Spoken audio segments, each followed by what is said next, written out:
Bonjour, une vidéo pour parler donc de cette étape 3, l'avitaillement et le retour sur parcours. Alors le retour sur parcours, c'est un outil et une méthode que moi-même j'ai utilisé dans mon orientation, mais que j'ai aussi beaucoup utilisé en accompagnement de validation des acquis de l'expérience, mais aussi pour nombreux concours de la fonction publique, notamment tout ce qui est concours reconnaissance des acquis de l'expérience professionnelle, RAEP. Donc c'est vraiment un outil qui est intéressant, que ce soit en bilan de compétences, c'est un outil pour faire le point.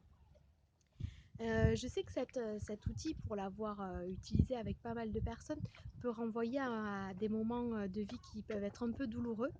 Et parfois, on a envie de, justement, quand on crée un nouveau projet, une nouvelle orientation, de tourner la page et de ne pas regarder ce qui s'est passé avant. Et pour moi, ça serait une erreur parce que ce qui s'est passé dans notre parcours nous enseigne beaucoup de choses.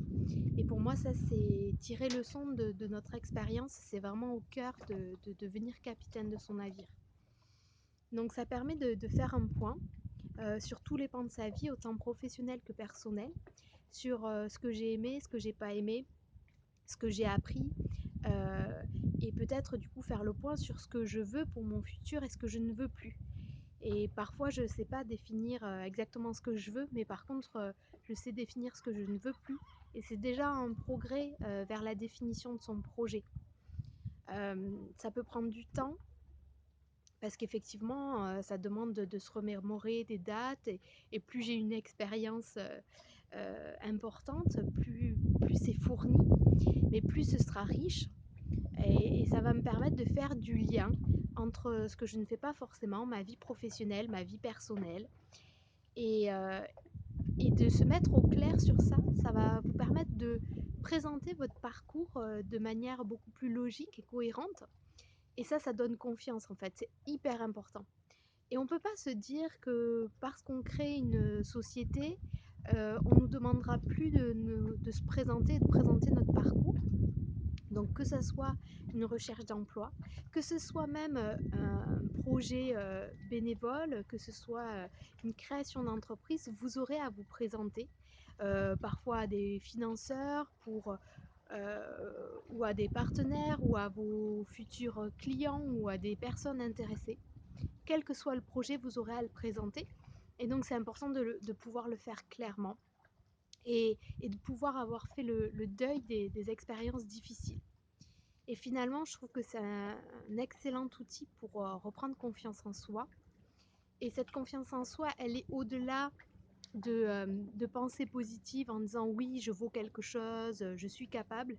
Elle est vraiment basée sur des faits, c'est-à-dire j'ai telle compétence parce que j'ai eu telle expérience. Je sais que je peux rebondir parce que je l'ai déjà fait. Et je l'ai utilisé avec vraiment des publics, des personnes très très différentes, des personnes qui avaient eu des parcours de vie très difficiles aussi. Et effectivement, il y a de l'émotion qui ressort, mais cette émotion, elle est nécessaire.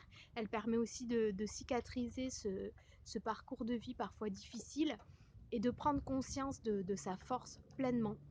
Et ça permet, pour moi, ça m'a permis aussi de voir que, effectivement, j'ai déjà été licenciée, je me suis déjà retrouvée sans travail et j'ai su rebondir à l'époque. Et si j'ai su rebondir une fois, deux fois, je serais capable de rebondir la troisième fois. Alors parfois c'est pas facile de le faire tout seul, c'est pas facile de voir là où on a acquis des compétences, là où ça montre nos qualités, c'est pas facile d'identifier ce fil rouge, ce fil conducteur, alors qu'on a l'impression d'avoir un parcours chaotique, instable, qui n'a aucun lien. Mais je vous assure qu'il y a toujours un lien et un fil rouge dans un parcours. Et ça peut être du coup intéressant, soit de le faire en groupe, soit de se faire accompagner par un professionnel pour réaliser cet exercice. C'est pas forcément le plus facile, mais il est extrêmement riche et c'est un outil qui vous servira tout au long de votre vie si vous décidez voilà, de l'utiliser et d'y plonger pleinement. Je vous dis à très bientôt pour la 4e étape de devenir capitaine de son navire qui nous amènera vers la pleine conscience, l'instant présent. À bientôt.